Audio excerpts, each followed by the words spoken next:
Dito sa Cavite, may nagtitrending na isang puno kasi puro siya Christmas light. So, nandito tayo ngayon sa Villar City Heritage Tree. Madali lang siyang puntahan. Isi-search mo lang siya sa Google Maps.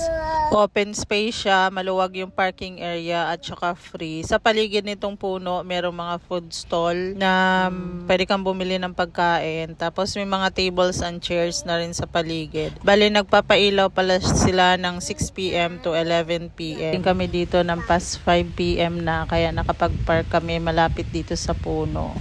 Dito sa kabilang side, maraming nagtitinda ng food so hindi ka magugutom. Habang naghihintay kami na mag 6 p.m., bumili muna ako dito ng 3 pirasong toasted siopaw, bali 100 pesos. 95 isang ganito. Dito naman sa kabilang side, bumili ako ng chicharong bulaklak, 160 isang Tapos order. Nagpabili sa akin si Blake ng kwek-kwek, 9 pieces, bali 90 or